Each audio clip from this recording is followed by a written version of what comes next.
Então vamos começar a nossa brincadeira, tá? Cadê? E aí para ficar numa tela maior e a gente observar. Bom, então na semana passada a gente falou sobre a questão da concordância verbal. E a regra geral diz que o verbo concorda com o sujeito em número e em pessoa. Como assim? A pessoa que está relacionada ao verbo é a primeira, a segunda e a terceira. E o número é o singular e também é o plural. Por isso que quando a gente fala em concordância, a gente fala justamente entre os elementos que estão trabalhando nessa mesma perspectiva, né? Em termos. E aí, já respondemos parte da atividade da semana passada, que foi aquela que vocês completaram um texto utilizando o verbo, certo? Conjugado. E hoje a gente vai finalizar esse contexto daí, tá? Com essas questões que ficaram faltando, que foram passadas para casa.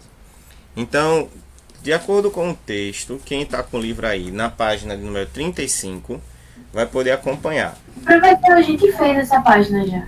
Fez tudo não, só fez alguma coisa, não foi? Só faltou a página 36. Ah, O foi resto mesmo, foi tudo. mesmo. Então aqui a gente responde essa parte aí, que vocês, inclusive a gente falou até aquela questão do anjo, agora foi que eu lembrei, tá? Então fizemos essa, né? Que essa aqui é a parte de baixo também, a gente já respondeu. E ficou faltando essa aqui, não foi? Que foi a 36. Ficou para casa. Sim. Pronto, então vamos lá. Melhor ainda. Bom, na página 36, continuando, a linguagem coloquial é uma linguagem que é comum, tá certo? É uma linguagem solta, livre de regras gramaticais. É a linguagem que eu e você falamos.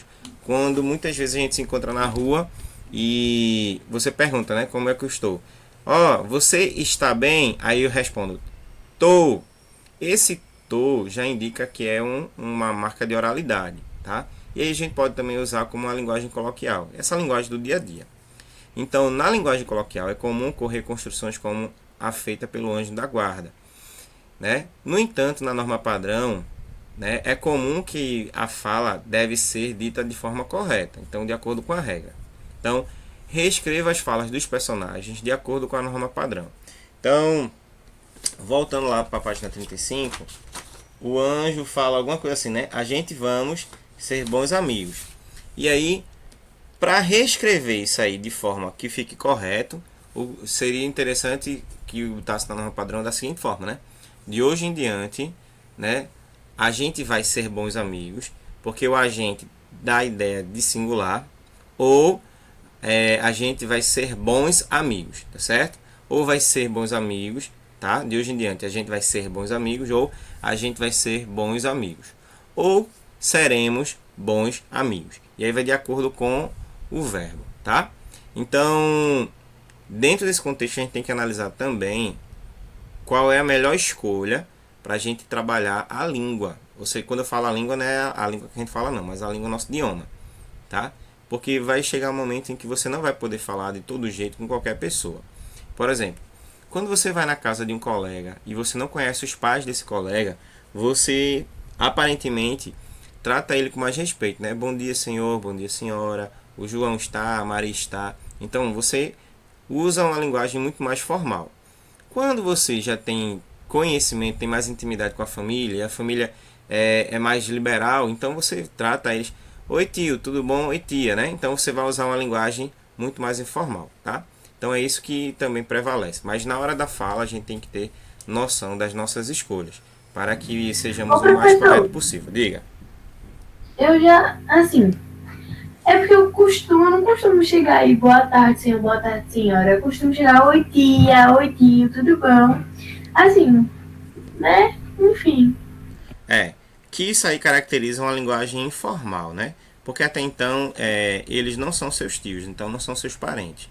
Mas aí quando você fala tio e tia, é mais uma linguagem livre, uma linguagem solta, uma linguagem mais despojada.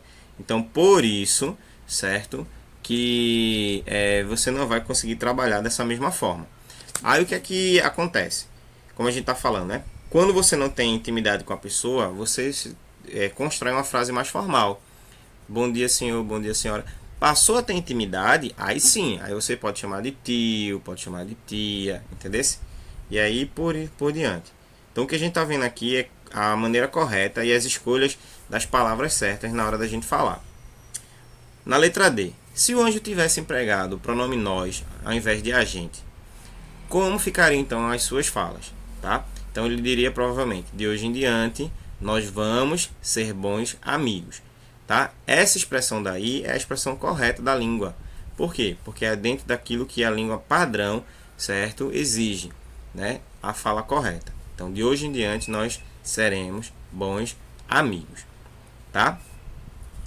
Uma outra coisa também que a gente observa aí uma outra expressão seria: nós seremos bons amigos, né? Ou então nós vamos ser bons amigos.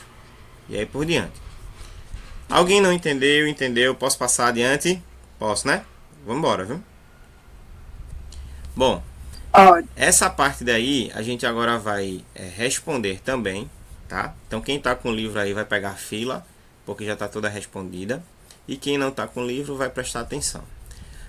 Vamos elaborar agora sujeitos para que os predicados a seguir, de acordo com o que está proposto, nós possamos então completá-los, tá?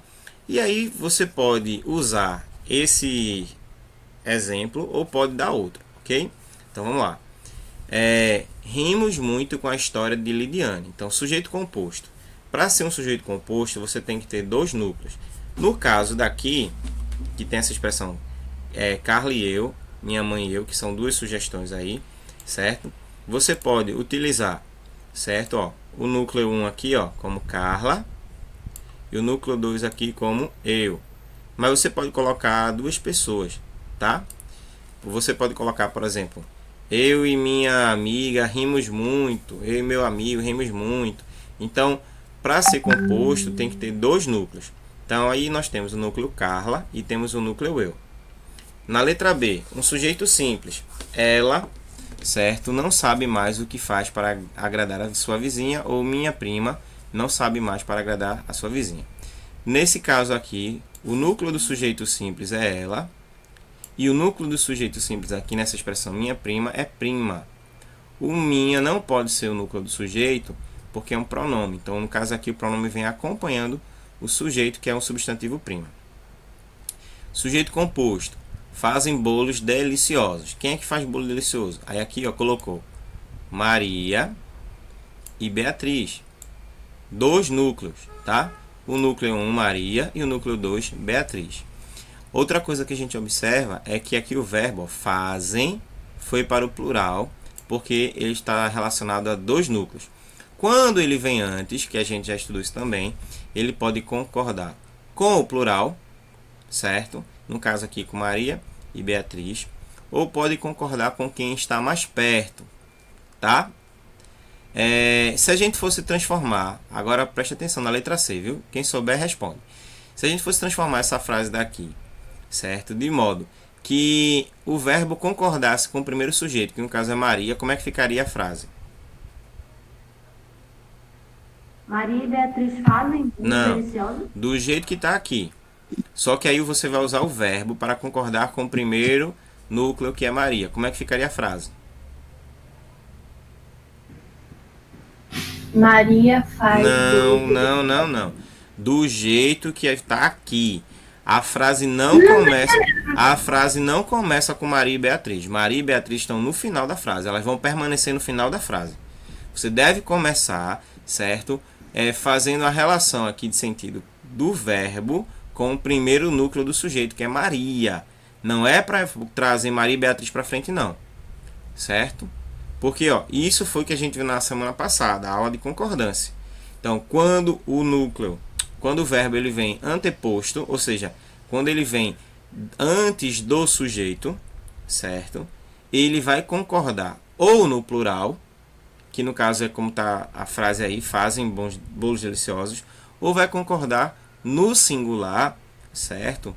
Com o primeiro elemento, que no caso aqui é Maria. Então, Maria e Beatriz vai permanecer do mesmo jeito, no mesmo lugar. A única coisa que você vai alterar é o restante da frase para concordar com o primeiro elemento, que é Maria. Se fosse com Beatriz, para concordar com Beatriz, mas nesse caso aqui é Maria. Como ficaria essa frase de modo que o verbo concordasse com o primeiro elemento? Foi isso que eu perguntei.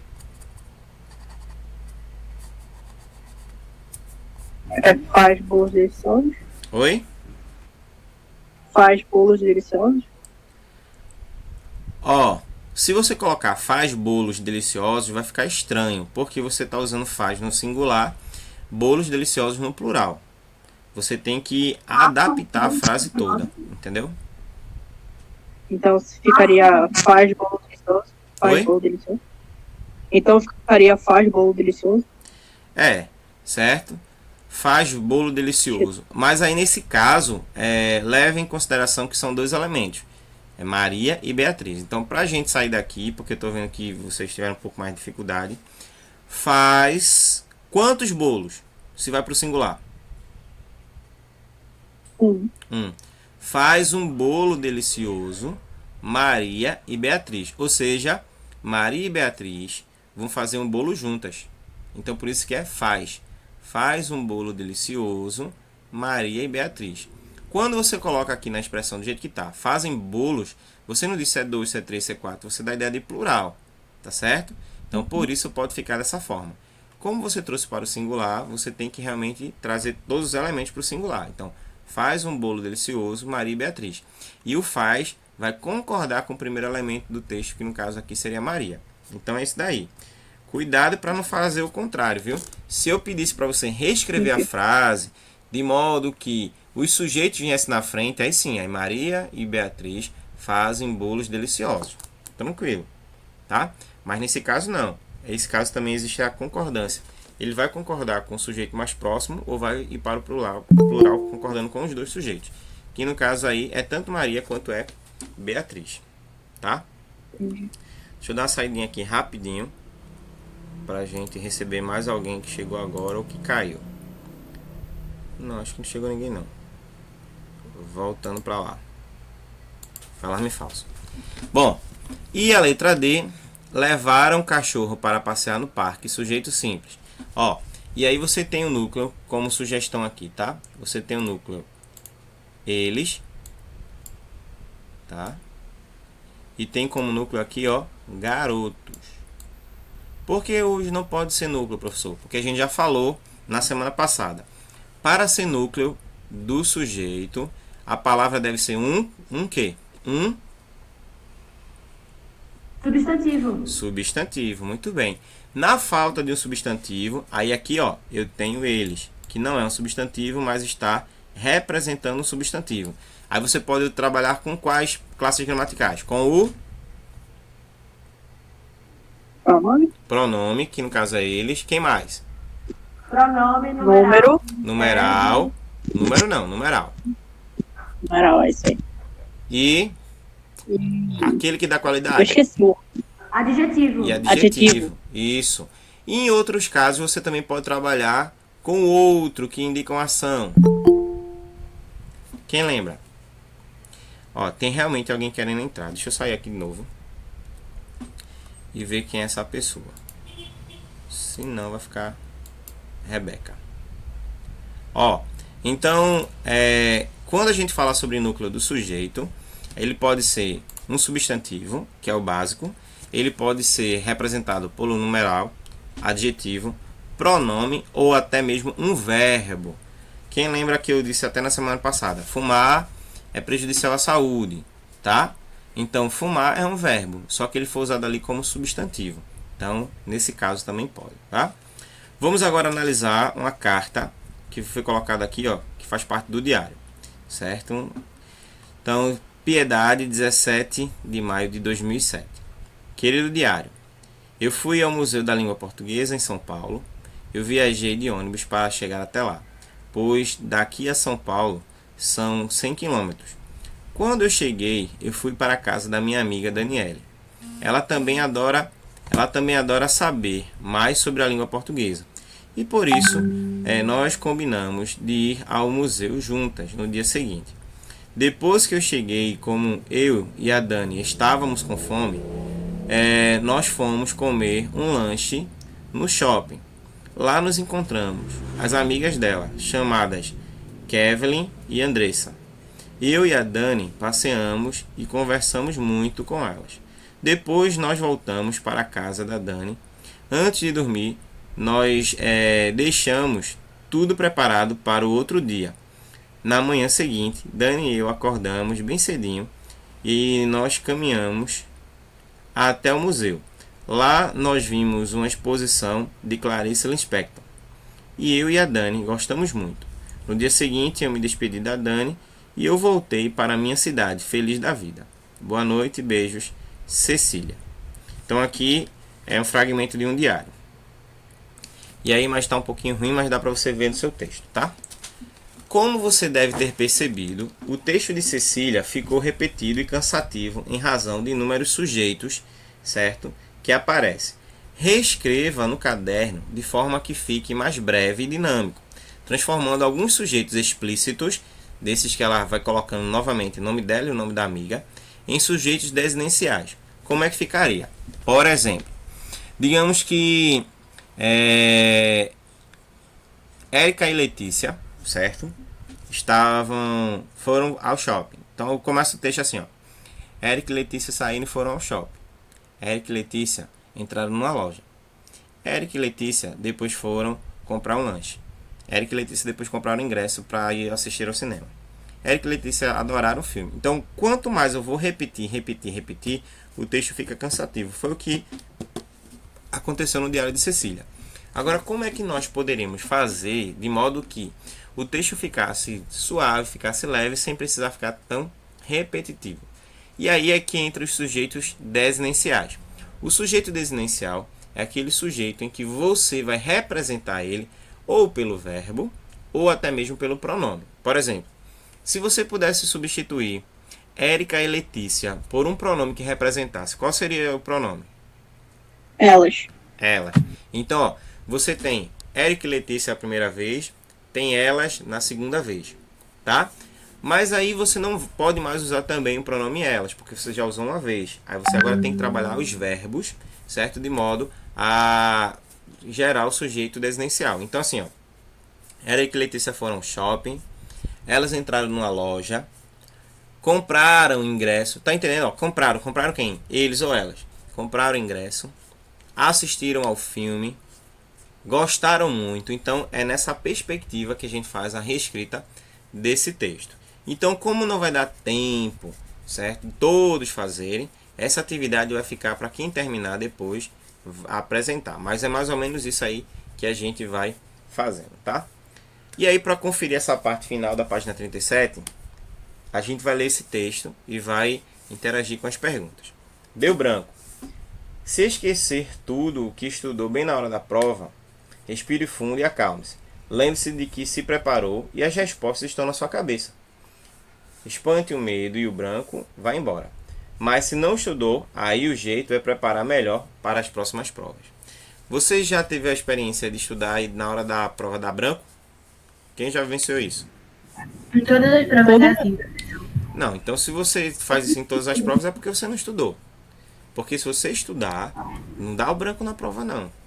Tá? Vem tudo, você sabe de tudo, você responde tudo. A pessoa pode estudar o que for, mas fica nervoso. Olha, ficar nervoso é uma coisa natural, mas aí você dizer que estudou e não sabe de nada, isso daí é porque você realmente não estudou. Não saber de nada não, mas tipo, ficar com branco na hora de pensar assim, mas depois eu... Dá o nervoso, né? Você fica nervoso porque você fica ansioso, você não sabe se as perguntas que estão lá na prova, você vai saber respondê-las, tudo tranquilo. Mas aí é aquela questão, eu não fiz a prova não porque a prova deu um branco. Se deu um branco geral na prova e você não sabe de nada da prova, você está demonstrando que você não estudou. Pelo menos alguma coisa você sabe. Uma vez, na faculdade, aconteceu que a gente apresentou um trabalho. Eu sabia a fala todinha, entendeu? E aí, eu estava muito ansioso, porque seria a minha primeira apresentação do trabalho, que a gente tinha ensaiado, inclusive, até no grupo, né? Para apresentar. E aí, eu andando nos corredores da faculdade, de repente, quem vem? A professora. Menino, não me deu um branco, mas me deu uma dor de barriga tão forte. Que ó, corri pro banheiro. Depois lá que eu fiz meu trabalho, entendeu? Eu voltei bem mais tranquilo, bem mais relaxado. E a gente fez a apresentação do grupo. E o nosso grupo tirou a nota máxima da sala, que foi 10. Por quê? Porque o grupo estava bem entrosado, estava bem ensaiado. E cada um seguro da sua fala. Então, se você estudou e você sabe o que você vai ter que fazer, você não vai esquecer. Agora, se você não estudou, você deu uma olhada, você estava mais interessado em jogar, em bater papo, em postar isso, aquilo, outro, aí realmente vai ficar difícil. tá? Então, mas o branco é algo que ele está mais associado ao nervosismo, à ansiedade. Então, por isso que algumas pessoas têm essa dificuldade. Mas vamos lá. Não vai dar para alguns verem direito, porque até para mim tá ruim aqui o texto, tá? Mas pelo menos é o que a gente tem para o cardápio de hoje. Então vamos lá. Retire do texto os verbos que aparecem no modo imperativo. E o modo imperativo é o modo que indica o quê? Quem lembra? Ordem. Ordem, mas só indica ordem. Não. Indica mais o quê? Um conselho que a pessoa dá. Ordem, conselho, sugestão, entendeu? O que mais? Numa receita de bolo, que é essa receita aí que está custando a sair da parte de vocês, você acha que o imperativo ele surge mais com qual perspectiva? De indicar algo para a pessoa fazer. Uma ação. Então, uma orientação, né? Vem com o sentido de orientar. Você saber fazer o seu passo a passo, né? Seguir todos os passos para que você possa estar falando lá. Ó. Então, quais são os verbos que aparecem aí nesse texto que indicam então o modo imperativo? Respire. Respire. Espante. Espante. Acalme-se. Acalme-se. Lembre-se. Lembre-se. Então só tem esses aí. Respire, acalme-se, lembre-se e espante. Tá? Muito bem. Os verbos do exercício anterior, esses que a gente fez agora, são classificados como imperativo, negativo ou afirmativo? Afirmativo. Afirmativo. Não dá ideia de negação. Aqui dá ideia sim de afirmação, né? Que é uma coisa que todo mundo vai poder fazer, tá? Bem interessante. Vê lá. Com que finalidade também eles foram utilizados nesse texto? E aí a gente já falou sobre muitas coisas que o modo imperativo trabalha. Mas qual foi a finalidade? Foi de fazer o quê? Ajudar. Para dar conselhos de forma a ajudar o leitor. Isso. Então, ó, vieram com a intenção de dar conselhos, né? Então, ó, gente, ó, se esquecer, fique calmo, fique tranquilo, respire fundo, espanta o medo. Então, veio com a ideia de dar conselho. Então, como a gente já aprendeu, o modo imperativo ele pode nos instruir para fazer uma receita de bolo, né? Fazer com que aquele bolo saia ao pezinho direitinho.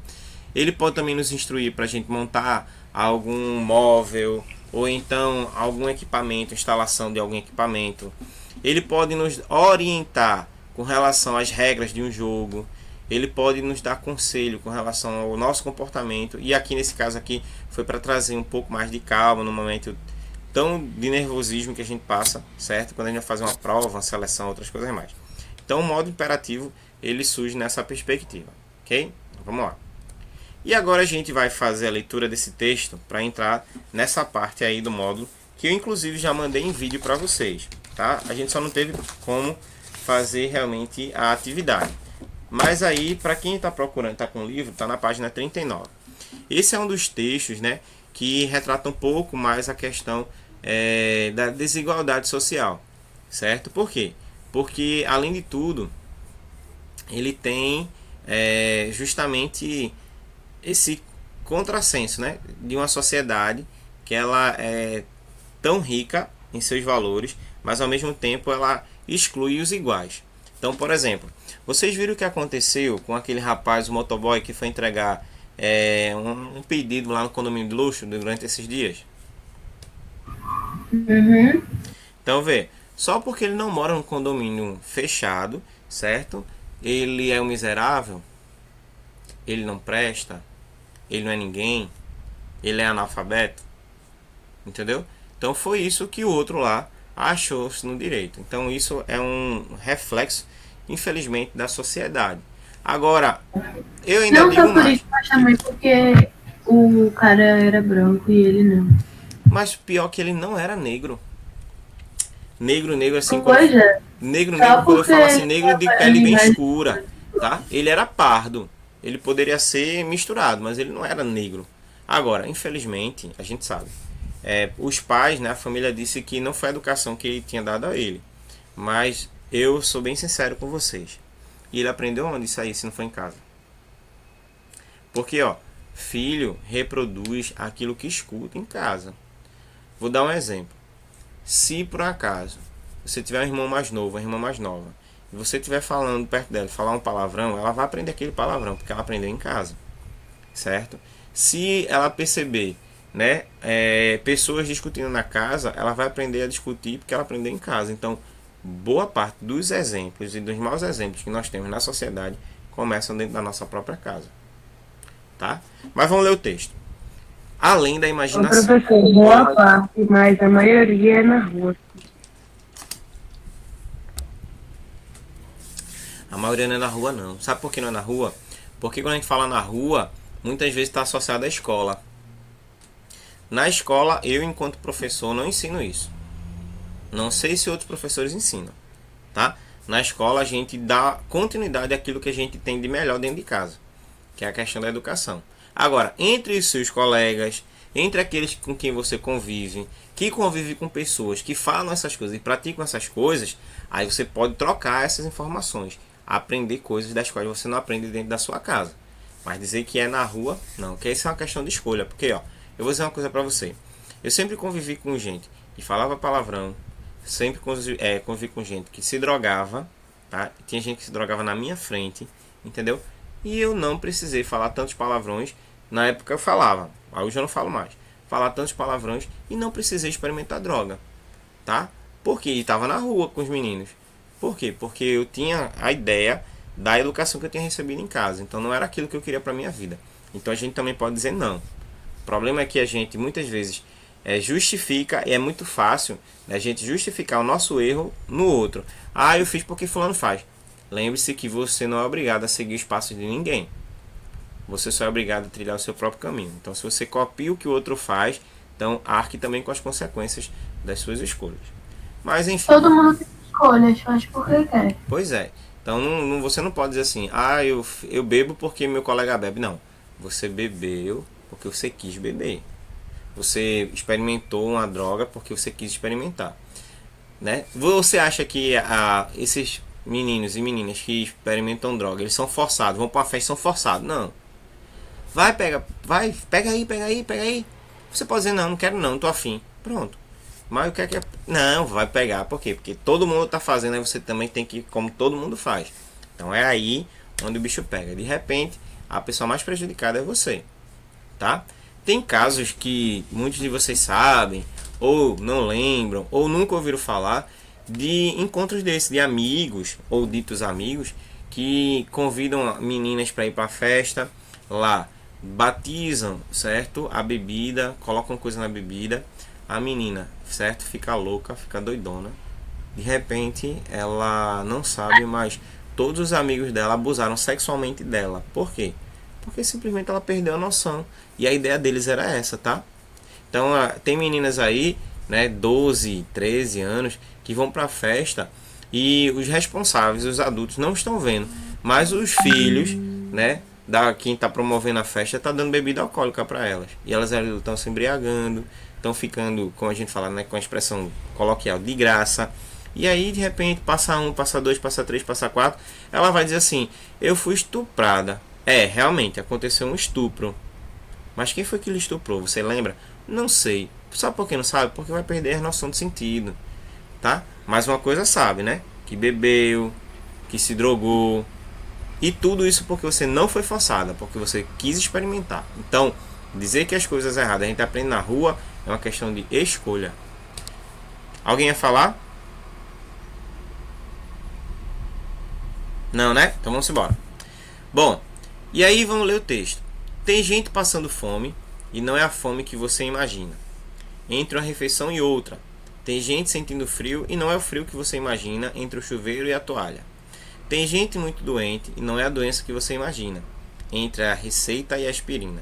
Tem gente sem esperança e não é o desalento que você imagina entre o pesadelo e o despertar. Tem gente pelos cantos e não são os cantos que você imagina entre o passeio e a casa. Tem gente sem dinheiro e não é a falta do que você imagina entre o presente e a mesada. Tem gente pedindo ajuda e não é aquela que você imagina entre a escola e a novela. Tem gente que existe e parece imaginação, tá? Então esse texto aí fala um pouco do retrato da sociedade. Bora continuar. Em sua opinião, que ideia o título do poema expressa em relação ao assunto tratado?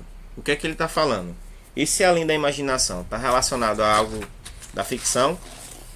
Quem é que pode me dizer? Não. Não. É algo que está retratando a Realidade. realidade social. Ô, professor, o que é aspirina? Aspirina, comprimido, feito Dorflex, feito paracetamol. Ah, tá. Ok? E aí?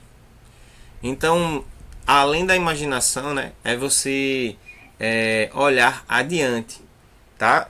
Tem um vídeo, gente, que eu sou doido para encontrar esse vídeo, mas até hoje eu não consegui localizá-lo. Foi de uma campanha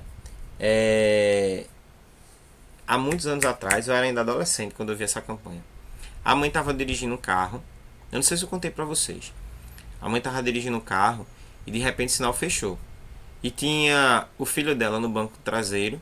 E tinha do lado de fora do carro, né, assim na calçada, uma outra criança da idade do filho dela. E aí o menino olhou para aquele menino que estava lá na rua, né? E o menino que estava na rua olhou para o menino dela, no filho. E ficaram um olhando para a cara do outro. Aí de repente o filho dela disse: mãe, olha o menino, mãe. Mãe, olha o menino. E a mãe virou a cabeça para trás, olhou para a rua. Só que no vídeo, né, na campanha, ela não viu mais ninguém. E aí ela olha assim pro filho e fala: não, filho, não tem menino aí não. O único menino que eu vejo é você. E aí, pra gente, né, que eu entendi nessa época, pra gente foi assim um impacto muito forte, né? Pelo fato de que esse menino da rua, para a sociedade, ele não é visto, ele não é percebido. E para aquela mãe, a única criança que importava, que ela via, era o filho. Então, quando você chega a contexto desse, além da imaginação, você acha que não, que todo mundo tem direito, que todo mundo... Não, mas não é a mesma realidade, tá? Muitas crianças vivem na rua, não é porque eles não tenham casa, mas é porque às vezes a mãe se envolve num novo relacionamento, tá? E aí o padrasto espanca a criança, ou então explora a criança, ou então abusa, né, de todos os tipos de abuso da criança. Então ela prefere estar na rua, certo? Do que estar vivendo aquela situação. Outras, a mãe obriga as crianças a estarem na rua pedindo ajuda, fazendo isso. Por quê? Porque em casa ela tem outros filhos menores, ela não pode, certo? Ela começou a se encher de filho, não tem condições de trabalhar porque não tem condições de deixar os filhos com ninguém, e aí bota os meninos na rua para vender no sinal, para pedir ajuda. Menino professor me dá uma raiva, porque a gente olha, mas é criança que não falta, e fica fazendo mais. Mas Vê que olha, não tem como... deixa eu lhe dizer o grande segredo. O grande segredo daí, sabe onde é que tá? Bolsa Família, Bolsa Escola. Porque se você tem muitos filhos que são amparados pelo governo, então por que você vai trabalhar? Por exemplo, você tem 6 filhos, cada um recebe Bolsa Família e recebe Bolsa Escola. Então dá um dinheiro muito bom no mês. Tu vai se preocupar para quê? Tu pode ficar na tua casa cuidando dos teus filhos, entendeu? Enquanto a maioria desses meninos vive na rua. Teve uma menina que tava dizendo assim, né? Que viu um menino novinho. Eu acho que ele era mais novo do que o filho dela. O filho dela tinha 3 anos. O menino devia ter uns 2 ou menos do que isso. Na rua, descalço, entendeu? Nu, certo? Brincando. E a mãe tava onde? Entendeu? Então assim, infelizmente, tá? Os programas sociais, ao invés de levar as pessoas a ter um entendimento melhor, porque, por exemplo, eu sou assistido por um programa social, então eu recebo Bolsa Família, recebo Bolsa Escola. Bolsa Família, certo, é para me ajudar na renda de casa. Bolsa Escola é para me ajudar nos meus estudos. Então, se eu estudo no local, por exemplo, tem alunos meus na escola, como muitos de vocês, certo, também aí no universo, que pagam um colégio com Bolsa Escola. Tá correto isso. Por quê? Porque o investimento é para o estudo, para a educação. Mas tem família que desvia esse dinheiro para outros fins. Como, por exemplo, eu trabalhei numa escola que a mãe pegava o Bolsa Escola do menino para comprar de droga. Então o menino precisava comprar algumas coisas para fazer as atividades, trabalho da escola, mas não tinha dinheiro, porque o dinheiro que era para ser dele, a mãe desviava para beber e se drogar. E aí o que aconteceu? O menino, excelente aluno, começou a levar falta, e não pode. Quem é assistido pela Bolsa Família, Bolsa Escolar, leva falta. E aí sabe o que aconteceu? O benefício foi cortado, né? Foi suspenso. A mãe ficou revoltada, foi lá na escola, absurdo, fazer um barraco dizendo que não admitia, porque não sei o que, não sei o que, não sei o que, não sei o que, e tá pai, o filho dela todo dia tá na escola, e como é que foi, porque ela sabia que isso só podia acontecer se levasse falta. Aí mandaram chamar o menino. Aí o menino chegou e a mãe lá tava revoltada, perguntando: você não vem pra escola? Ele disse: vem. E por que a gente recebeu? Você levou alguma falta? Aí ele ficou calado. Aí depois ele abriu para todo mundo lá, secretária, diretora. Aí disse: eu tava sem assistir a aula. Fez: por quê? Essa assim: porque o dinheiro que era para ser meu, para minha bolsa, para meus estudos, a senhora tava comprando bebida e tava se drogando. Aí a mãe dele, sabe como ficou? Sem ação nenhuma. Ia falar o quê? Toda errada, certo? Aí nisso, aí a direção chamou ela, assim como a secretária, que é minha amiga, chamou ela e disse assim: olha só, a senhora tá fazendo a coisa errada, viu? A senhora prejudicou muito seu filho. Então ele vai voltar a receber o auxílio daqui a 2 meses. Mas para isso, eu quero que a senhora preste atenção. Se por acaso ele chegar aqui se queixando, dizendo que esse dinheiro, que era para ser para os estudos dele, a senhora estiver inventando de comprar bebida ou droga, a gente denuncia a senhora ao conselho tutelar. Não, denuncia. Pronto. E falou, deixou o menino bem claro. Aí depois de 2 meses, certo? Eles voltaram a receber o benefício. E a mulher se orientou. Se ela quisesse se drogar e beber, que ela fosse trabalhar, arranjar o dinheiro dela. Porque o dinheiro da Bolsa Família, Bolsa Escola, é para criança. Então, infelizmente, tem gente que vive disso. Mas também não sabe o que aconteceu com esse menino quando ele chegou em casa, né? Né? Ela ia fazer mais o quê? Se ela batesse nele e chegasse lá piado, era pior, porque o pessoal denunciava o conselho.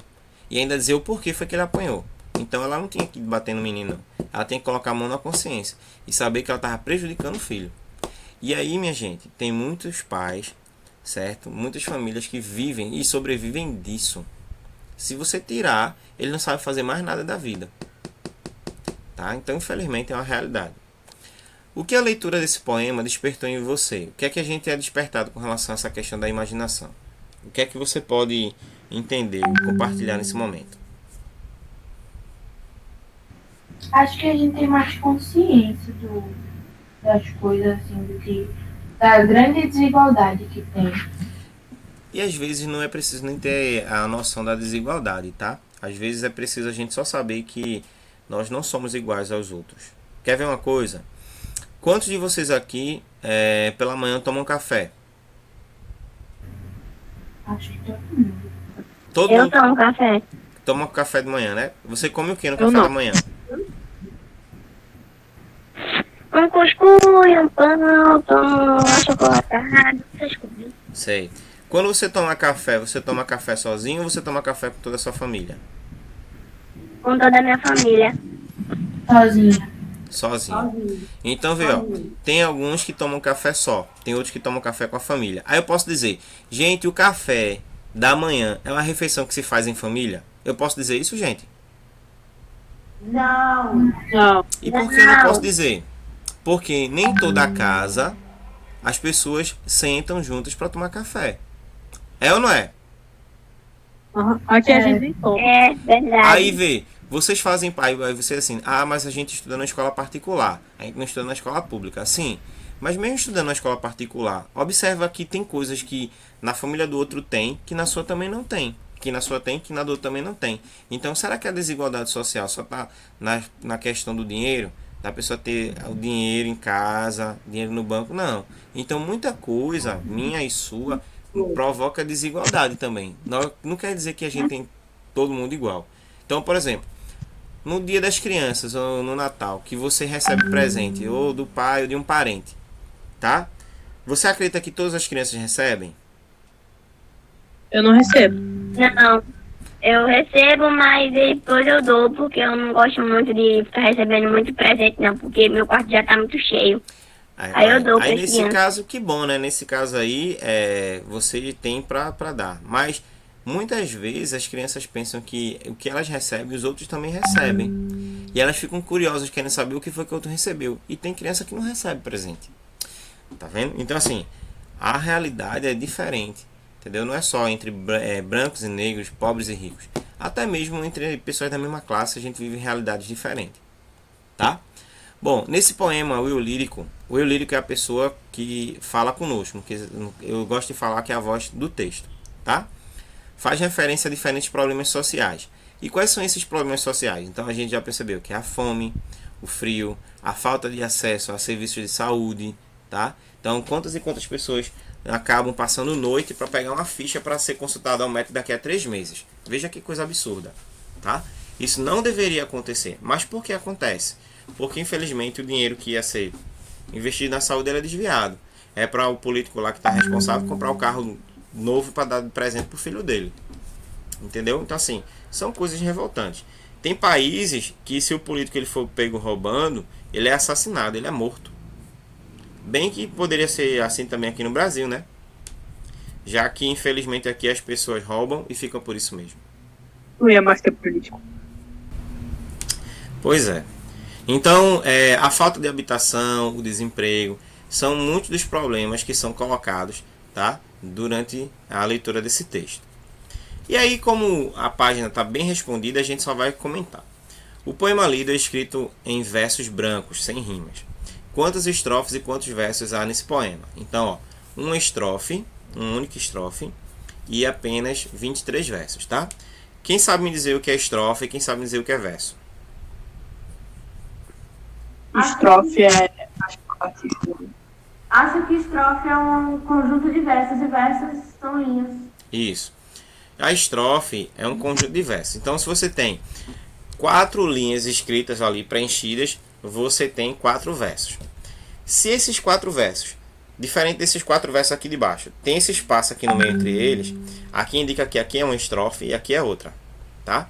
A estrofe vai ser um conjunto de versos e verso vai ser uma linha de cada estrofe. Eu não entendi, professor. De novo, vê só. Digamos que cada um dos meus dedos seja um verso, tá? Uma linha, um escrito. Se você for ler os 4, você vai perceber que cada uma desses aqui a gente chama de verso. Cada linha escrita é um verso, tá? O conjunto é uma estrofe. A gente conhece a estrofe porque tem uma divisão. Então aqui, ó, eu tenho 4 em cima e tenho 4 embaixo. Esse espaço aqui no meio, entre um verso e outro, indica que essa estrofe aqui terminou e essa aqui vai começar. Quando elas estão juntas, aí você conta como uma estrofe só, que é o que acontece com o texto. O texto tem 23 versos porque ele não está separado, ele está junto. Deu para entender? Deu. Ah, ainda bem, né? Sei que não dava não. Já ia pedir ajuda aos universitários. Bom, no texto também, o eu lírico é a pessoa, no caso a voz, que fala conosco. Quando a gente lê assim, ó, tem gente que parece que existe, mas é imaginação. Esse texto, quando a gente lê e parece que alguém está falando pra gente, é o eu lírico, tá? Faz comparações entre alguns problemas sociais e as situações comuns vividas no dia a dia. Então, elas apenas revelam que tratam de situações semelhantes ou enfatizam a desigualdade. Então aqui a gente percebe que a ênfase está na desigualdade social entre as pessoas, tá? Então, por exemplo, tem gente que tem casa, mas não tem emprego. Tem gente que tem emprego, mas não tem casa. Tem gente que tem carro, mas não tem dinheiro para botar gasolina. Tem gente que tem dinheiro para botar gasolina, mas não tem um carro para andar. Então, existem muitas desigualdades se a gente for levar em consideração assim. No poema, são especificadas também quem são as vítimas do problema apresentado. Diz quem é diretamente quem são essas pessoas? Não, não é usado. Mas tem um termo que vai ser utilizado para definir quem são essas pessoas. E o termo utilizado aí é gente. Quando ele fala gente, ele está se referindo a quem?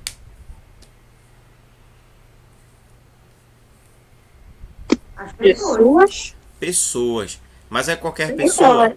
Eu sou uma pessoa, você é uma pessoa, é qualquer pessoa?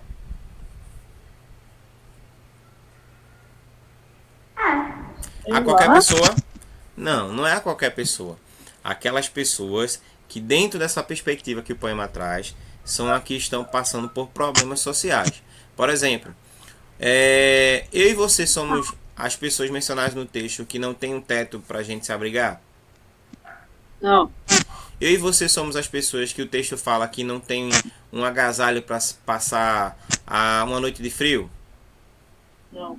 Eu e você somos as pessoas que não tem o que comer em casa? Não. Somos pessoas, mas esse texto não fala conosco, tá? Então fala com aqueles que realmente passam por problemas sociais, desemprego, fome, pobreza e outras coisas mais. Bom, quarta questão. Da leitura do poema é possível concluir que o lírico dialoga com leitores que vivem os problemas sociais mencionados ou com os que não passam por esses problemas. Dá para entender que ele fala com as pessoas que convivem com esse problema ou com as pessoas que não convivem com esse problema? Que convivem?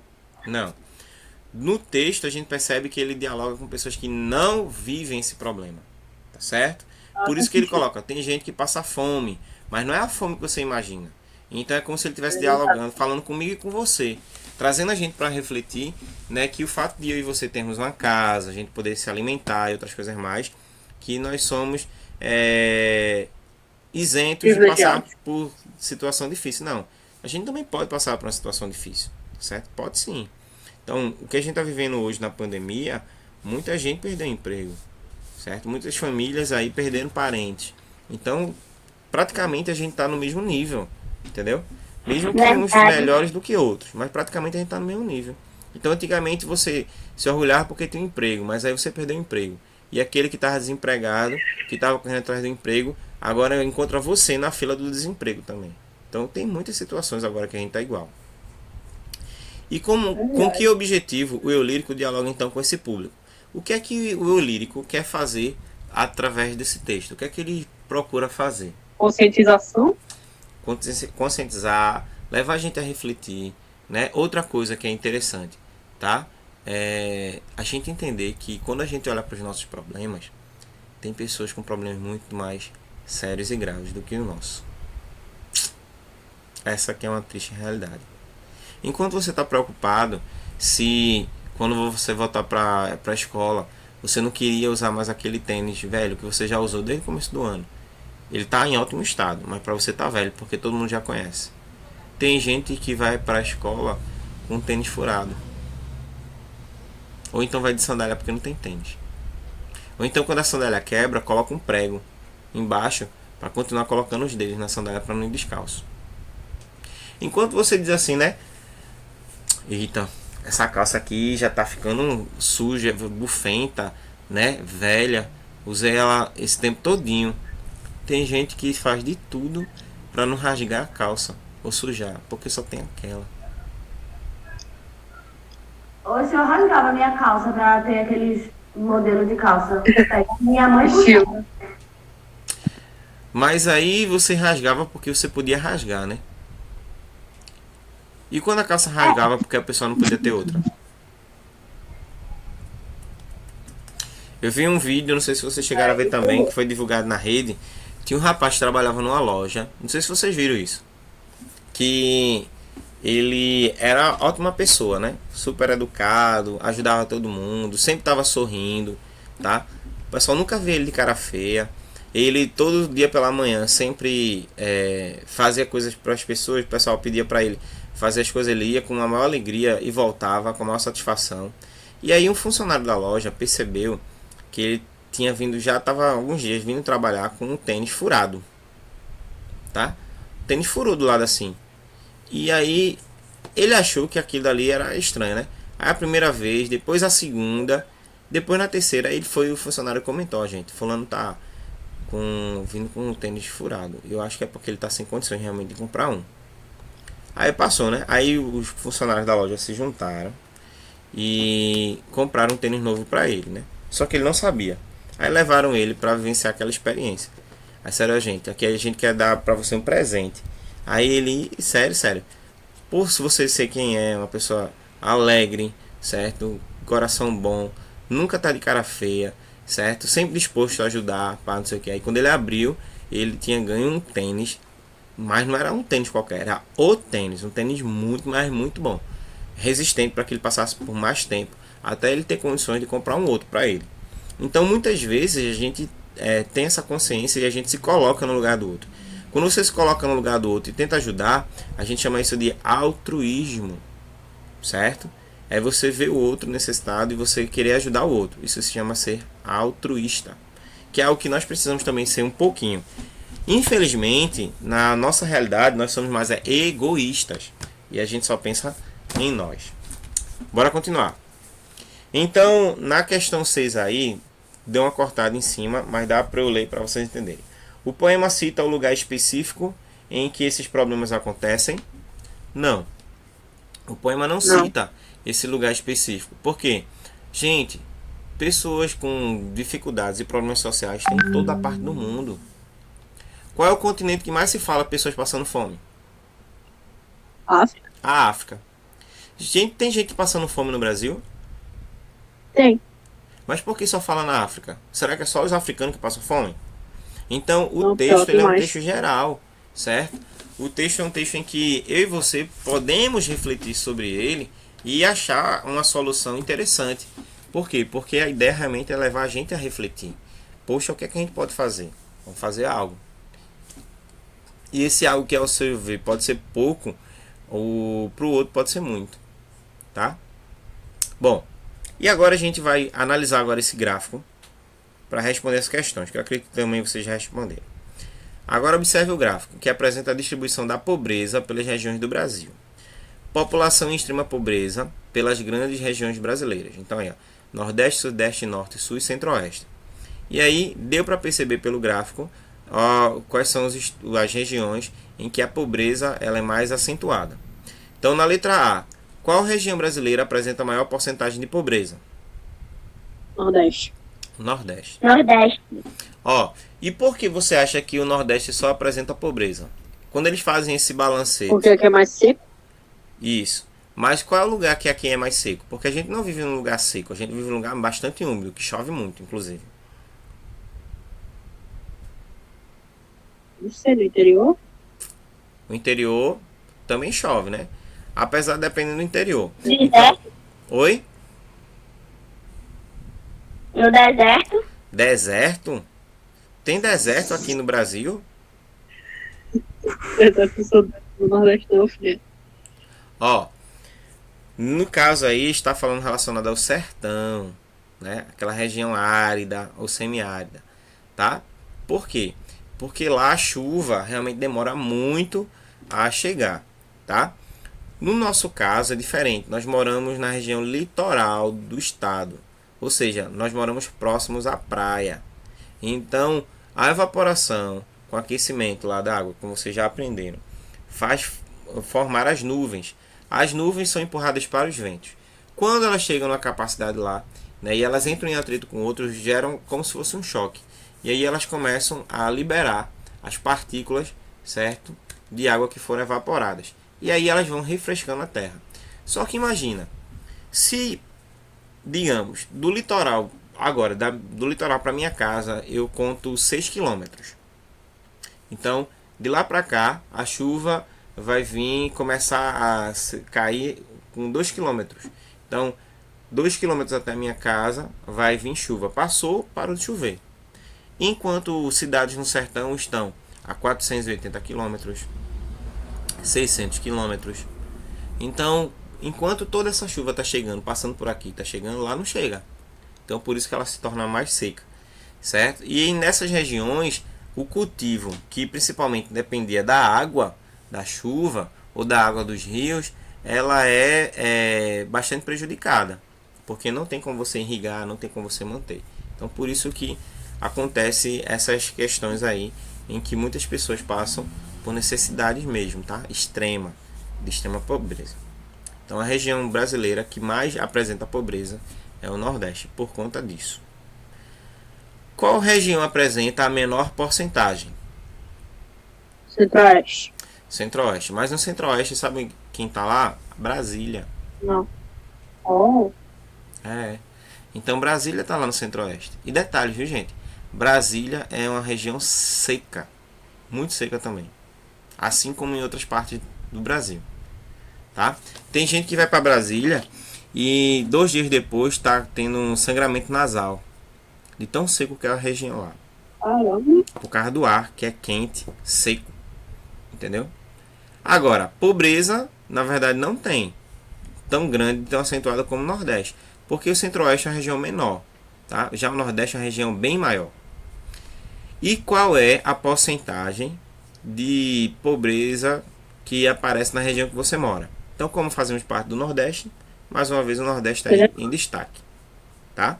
Mas uma pergunta agora bem pessoal. Perto da sua casa, você conhece alguma família que passa necessidade? Não sei. É o que, professor? Conversa com o vizinho. Perto da sua casa, você conhece alguma família que passa algum tipo de necessidade? Não sei. Alguém já passou na sua Não conheço casa gente pedindo daqui. ajuda? Não sei. Não. Eu lembro não. Na minha casa já, direto. Você ajudou? Na minha casa já, Aham. porque toda vez meu pai dá fruta pra eles. Então, gente, não é preciso a gente estar tão distante para perceber que tem pessoas que passam necessidade perto da gente, não. Basta apenas a gente estar atento. Às vezes, o colega, até mesmo da sala, ele está passando necessidade e a gente não sabe. Tá? Eu tive uma aluna que ela faltava muito à escola. E aí teve um trabalho que a gente fez que a gente colocou essa aluna num grupo. Só que o grupo não quis ficar com ela, porque disse que ia se prejudicar, porque ela faltava demais. Aí o que aconteceu? Ficou aquela discussão, não quero, não quero, não quero, não quero. A menina começou a chorar, né? E eu fiquei revoltado, porque eu não queria ver aquela cena da menina, certo? Chorando, porque o grupo não queria ela no seu grupo, né? E aí depois, aí um outro grupo fez, não, professor, a gente já tá com muita gente aqui no nosso grupo, mas a gente aceita ela. E ela começou a fazer parte daquele grupo. Aí, as meninas do grupo começaram a falar com ela, não sei o que, e ela abriu o coração, né? Ela começou a falar do que estava acontecendo. E ela disse que os pais dela estavam separados há muito tempo, a mãe dela tinha casado novamente e tinha tido uma filha mais nova. E toda a atenção da mãe estava para a filha. E a pensão do pai, que no caso o pai dela dava a ela usava o dinheiro que ela recebia, que era para educação. Então ela pagava a mensalidade da escola e não sobrava mais nada. Ao ponto de que as coisas que ela queria, ela pedia à mãe e a mãe nunca dava atenção a ela, porque a atenção estava voltada para a filha mais nova. Então, para vocês terem ideia, vê que situação difícil. Ela disse que só tinha 2 calcinhas. Uma ela usava quando estava na escola, quando chegava em casa ela lavava, e a outra que estava limpa ela usava para o outro dia, porque a mãe nem sequer se preocupava se ela estava precisando de roupa. Entendeu? A farda da escola, como a gente geralmente usa, então não é uma roupa diferenciada, então ela ia sempre com a mesma farda. E o interessante é que ela não tinha condições de comprar os livros, ela sempre pedia a alguém emprestado para copiar algumas coisas, ou então tirava xerox, tirava a cópia quando sobrava um dinheirinho. Mas essa menina era a menina mais inteligente da sala. Por quê? Porque aquilo que ela não tinha, ela corria atrás para ter. Então ela não tinha livro, não tinha condições, mas ela tinha tempo, ela tinha vontade, tinha desejo. E ela corria atrás para fazer as coisas dela. E quando o grupo dela foi apresentar, foi o melhor grupo que teve. Inclusive, a melhor apresentação foi a dela. Então, às vezes, a gente está convivendo com alguém do lado e a gente não sabe que essa pessoa está passando por necessidade. Então, por quê? Porque a gente não conhece muito bem as pessoas. Mas bora continuar. Vamos ler agora o trecho do poeta cearense Patativa da Saré, tá? Que trata também desse problema que afeta a região nordeste do país. Na seca inclemente do nosso nordeste, o sol é mais quente e o céu mais azul. E o povo, se achando sem pão e sem veste, viaja à procura das terras do sul. Porém, quando chove, tudo é riso e festa. O campo e a floresta prometem fartura. Escutam-se notas agudas e graves do canto das aves louvando a natura. Então, outro aspecto também do sertão que é lindo, para quem não teve a oportunidade de ir. Se chover hoje, agora de manhã, no outro dia, aquela paisagem muda. Ela deixa de estar seca para ficar verde. Parece que as coisas lá, quando sente o cheiro da chuva, então bateu água, a vida ressurge. E aí a gente foi para o local, né? Eu tive a oportunidade de ir para o sertão que estava bem seco. Bastou chover para você perceber o quanto o cenário mudou. Parecia que você estava no oásis. Uma coisa linda, linda, linda, linda. Acontece bastante. Que é isso que ele trata no poema. E aí, ó, na língua portuguesa, há palavras com significados. É esse slide aí que estava faltando. Mas é quem está com o livro. Deixa eu ver aqui.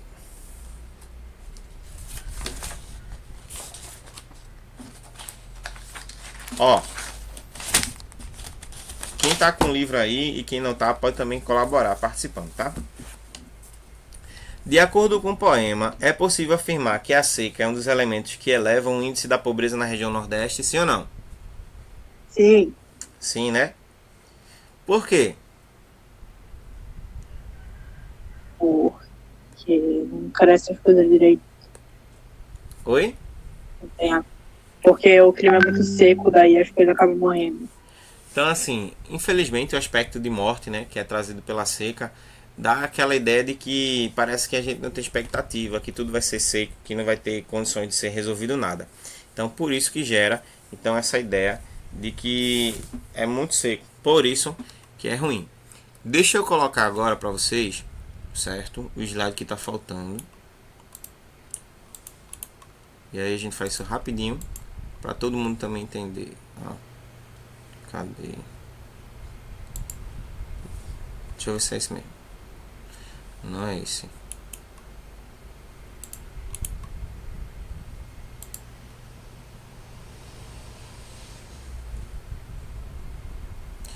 Dois, três, quatro, cinco, seis, sete e 8. Não é esse. Mas vamos lá. Vou pegar ele agora aqui. Ui.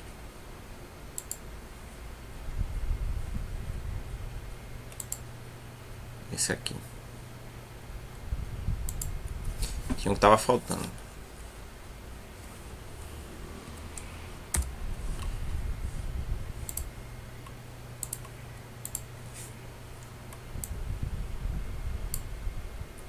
E aí a gente vai ver qual é a definição de pobreza que algumas pessoas têm, certo? Principalmente a ONU, né? A Declaração de Direitos Humanos, que é que ele fala sobre a questão da pobreza. Então aqui eu só estou colocando para a gente interagir melhor com o texto, tá? Então, deixa eu ver aqui.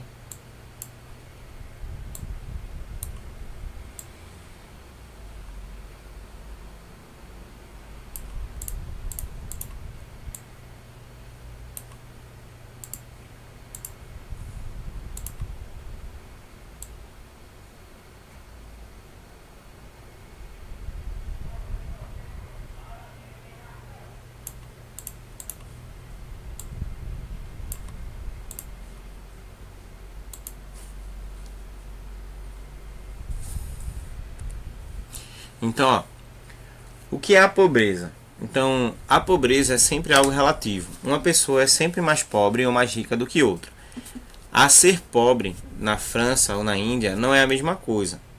Mas existe uma pobreza que chamamos de absoluta, quando as necessidades básicas das pessoas não são satisfeitas. A fome não é saciada, não se tem acesso à água potável, não se tem moradia, roupas ou recursos para cuidar da saúde. Num estado de precariedade tamanho, não se pode usar de comparação para esconder a miséria. Mais de 1 bilhão de seres humanos vivem nessa situação, com menos de $1 por dia, dos quais quase 500 milhões no sul da Ásia e 300 milhões na África. Mais da metade do planeta não tem o equivalente a mais de $2 por dia. Ou seja, a maioria das pessoas estão passando fome. E isso era há 13 anos atrás, já que foi um dado de 2007 e estamos em 2020.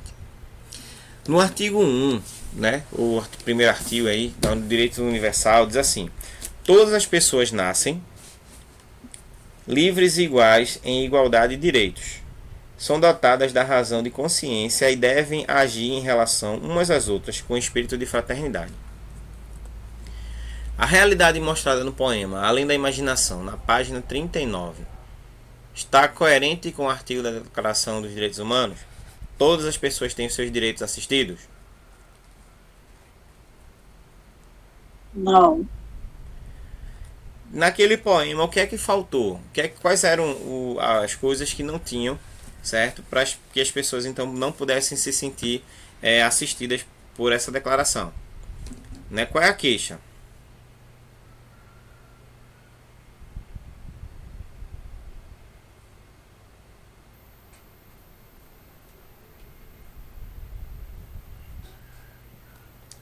Quais são as coisas que o poema fala que a gente não vê sendo cumprida na Declaração dos Direitos Humanos?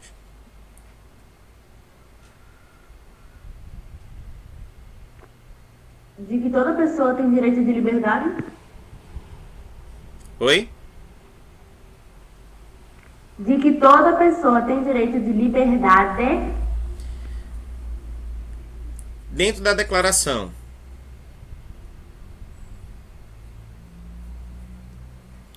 quais são esses direitos? Então, ó, direito à água potável, alimentação, certo? Moradia, segurança, entendesse?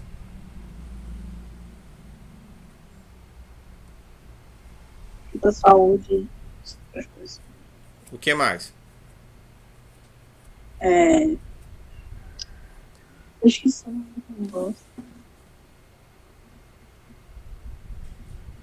Que negócio? Deixa eu tentar lembrar aqui. Ó, então, além disso, né, esses direitos que geram dignidade para a pessoa. Em sua opinião, por que os direitos destacados nesse artigo não são respeitados? O que é que falta? De quem é a culpa? Dos governos? Será que é só do governo? Mas quem é que coloca os caras para governar lá? Pessoas, dos cidadãos. Pois é, então se as pessoas colocam as pessoas erradas para governar e tem a oportunidade de tirar elas lá, mas elas mantêm elas lá, de quem é a culpa? Porque ó, o político ele só se mantém no governo se o povo votar nele. Se o povo continuar votando nele, ele vai continuar lá fazendo besteira. Entendeu? Elementar, meu caso. Então não tem como dizer assim, não. Ah, a culpa é dos políticos que estão roubando. Mas quem colocou os políticos lá foram vocês. No caso assim, vocês de forma geral, tá? Tô dizendo vocês não. Então, Pior que depois ainda bota eles de novo. Pois é. Então se você sabe que a pessoa não presta, que não luta pelos seus direitos, por que você deixa lá? É só não votar nele. É só não votar. Ninguém é obrigado a votar, não. Entendeu? Presidente que não presta pra nada. Mas aí, assim, cada um vai ter uma percepção diferente, né? Tem uns que vão achar que é o presidente, tem uns que vão achar que é o governador, tem uns que vão achar que é o prefeito. Então cada um que vai sempre colocar o lado do outro. Direito, são presidente. É o que? Não entendi. Ele nem botar a máscara sabe direito. Ele nem sabe colocar a máscara direito? Não. Tá com a máscara no olho. Não, mas isso aí é o de menos, né?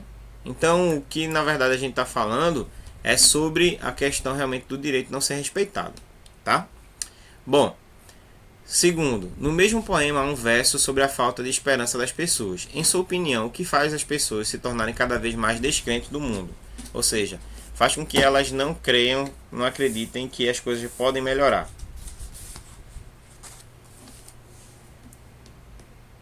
Sei lá. A gente não vê nenhuma mudança, né? Você vê mudança? Ó, o ser humano vai de mal a pior. Deixa eu dizer uma coisa bem interessante para vocês, que todo político se aproveita.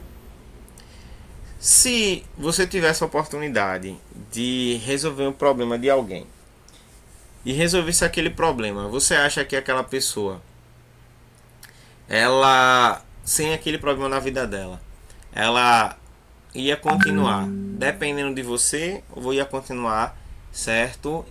Ou ele ia continuar a partir de agora independente, sem precisar de você? Vocês entenderam? Independente. Pronto. O político faz isso.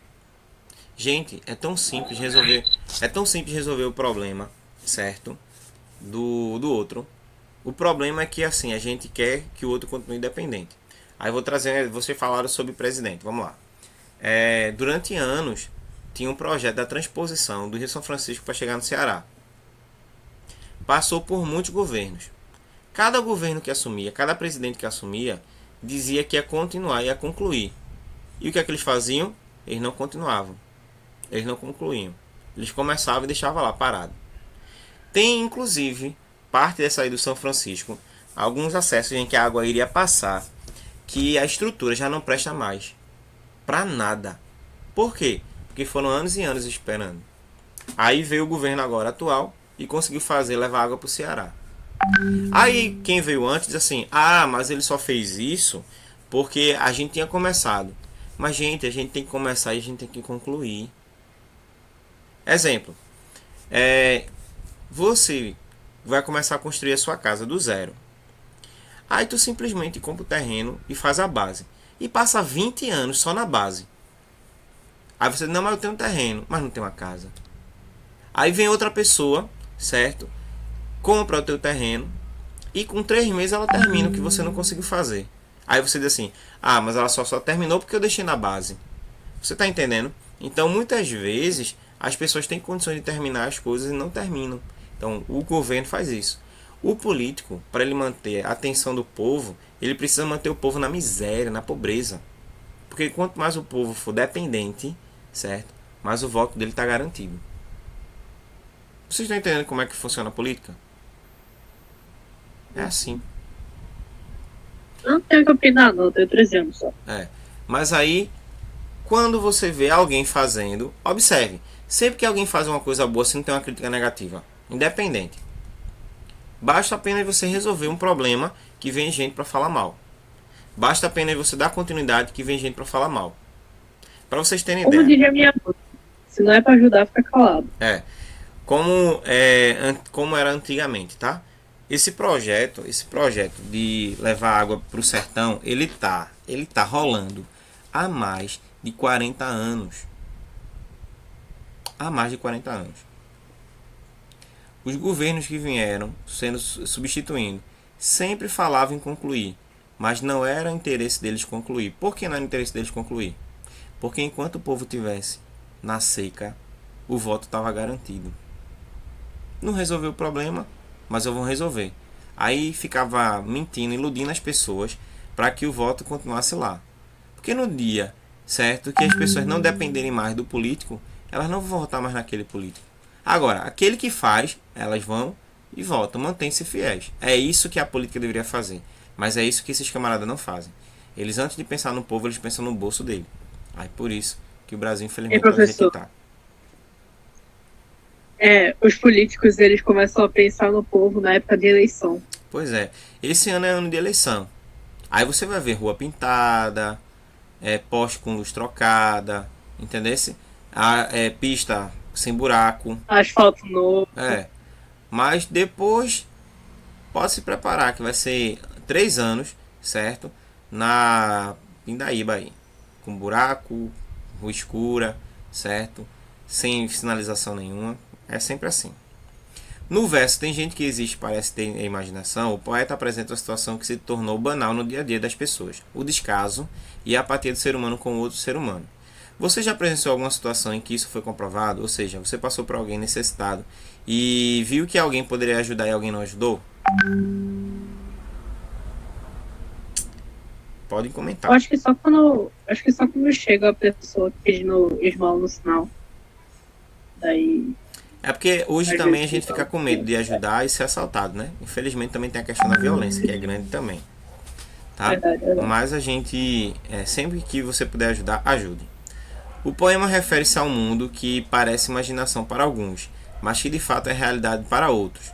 O desinteresse do ser humano pelo outro mostra que ele está perdendo muitos dos valores que poderia, certo, ter de fato para ser um ser humano. Quais são os valores que a humanidade deveria resgatar para viver de forma mais harmoniosa? O primeiro deles é o respeito, né? Entender que não é porque a pessoa está lá Empatia. como um mendigo, né, que ele não presta. A empatia, o amor ao próximo, a dignidade, né? Valores esses. Honestidade, humildade. Então, tudo isso daí. Bom, na Declaração dos Direitos Humanos, diz assim, ó.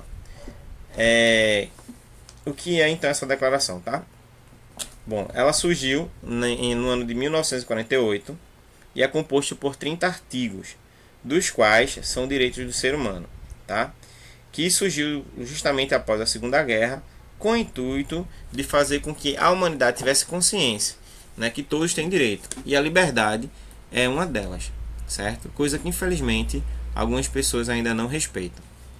Bom, e agora a gente vai entrar num assunto que eu acredito que vocês conhecem, que são os homônimos, tá? Homônimo é uma palavra... Ô, professor, Oi. você já viu a hora? Sim. 9h40. A sua aula não acaba de 9h30. A minha aula tá para acabar de 10 horas. Oxi, Não, tá de 9h30. Tá 9h30 para vocês? Tava 9h30. É todo mundo. Sério? Porque para mim tá 10.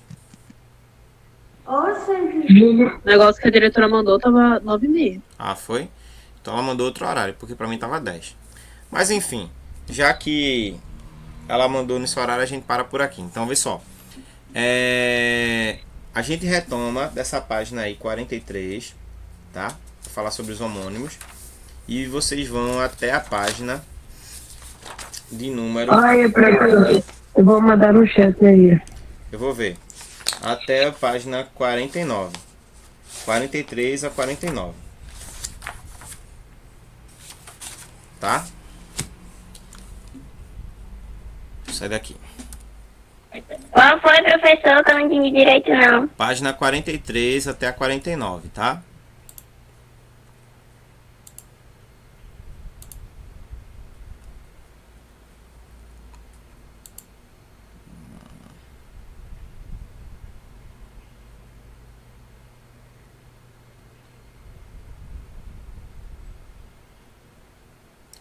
Ah, tô vendo aqui, ó. Que pra mim tá aparecendo 10 horas.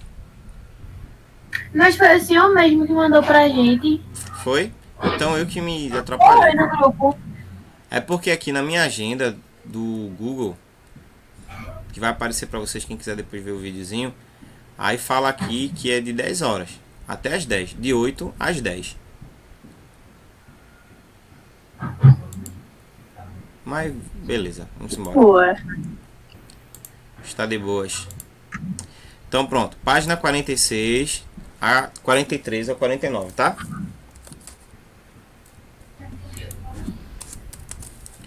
E aí vocês fazem em casa, quem puder. E quem não tem, pede um colega aí um print.